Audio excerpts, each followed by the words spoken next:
চেয়ে চেয়ে দেখলাম আমার বলার কিছু ছিল না। যারা এই নির্বাচন নিয়ে ষড়যন্ত্র করতেছে তারা কাপড় পোড়া পালানোর সুযোগ পাবে বলে আমি মনে করি।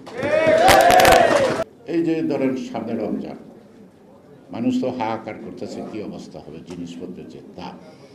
রোজার পরে কি আসবে? কোরবানির হাট।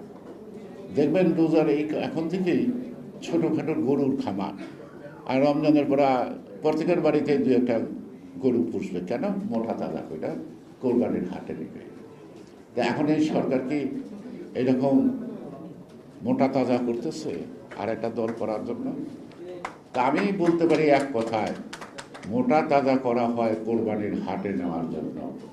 দয়া করে আপনারা আর কাউকে কোরবানির হাটে পাঠানোর চেষ্টা না করে সময় মতো যৌক্তিক টাইমে নির্বাচনটা দেন, সবাই স্যালুট জানাবে।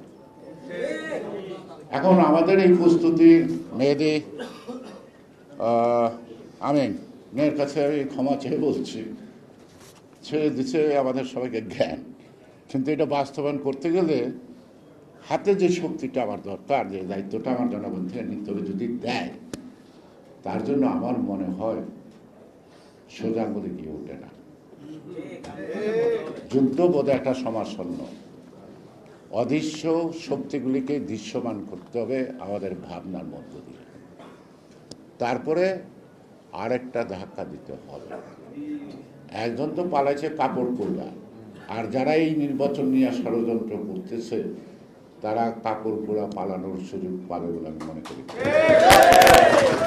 আমি কিন্তু ধমক দিচ্ছি না, এই সরকারকে আমি সম্মান করি, সব জ্ঞানীগুলোর সমাবেশ, কিন্তু রাষ্ট্র পরিচালনার দক্ষতা নাই, সরকারের মধ্যে কোনো সমন্বয় নাই।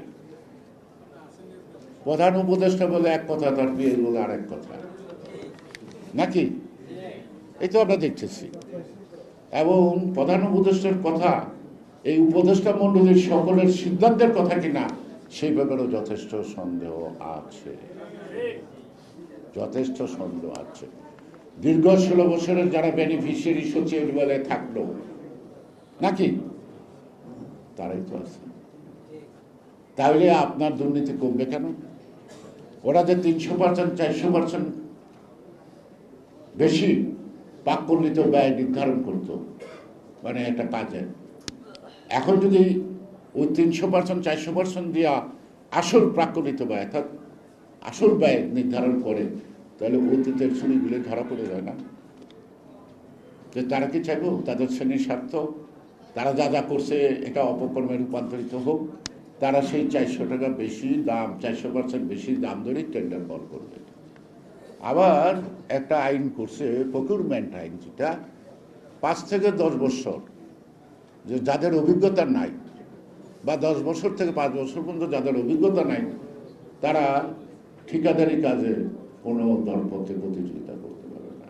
তো এই 5 বছরে তো হাসিনা লালিত চোর ডাকায় লুটেরারা যে করছে, তারাই তো এখন ব্যবসা করবে। কিছু কিছু সংবাদপত্র মিডিয়া প্রচার করে দখল বেদখল। আপনার দোকান, আপনার ব্যবসা প্রতিষ্ঠান, আপনার জায়গা ওরা 16 বছর দখল করে রাখছে। আপনি আপনার কাগজপত্র নিয়ে যদি আপনি আপনার জায়গা পুনরুদ্ধার করেন, সেটাকে দখল পর্যায়ে পড়ে। তাহলে হাসিনা যা যা করছে, যেখানে যা ছিল তাই আমরা লালন পালন করি। পরিবর্তন নেই তো দখল, পরিবর্তন তো করতে হবে। আমরা তো রাষ্ট্রীয় ক্ষমতা দখল করতেছি জনগণের ভোটে, অর্থাৎ ওদের মতো না। এখন ঘটনা ঘটে, পুলিশও থাকে, আর্মিও থাকে, সবই থাকে, আর প্রশাসনও থাকে। জিজ্ঞেস করলে হৈমন্তী শুক্লার মতো গান শোনাবে, চেয়ে চেয়ে দেখলাম আমার বলার কিছু ছিল না। সবই ঘটে গেল। তো সবই ঘটে গেল, চেয়ে চেয়ে দেখলাম আমার বলার কিছু ছিল না। তাহলে আপনাদের থাকার প্রয়োজন কি?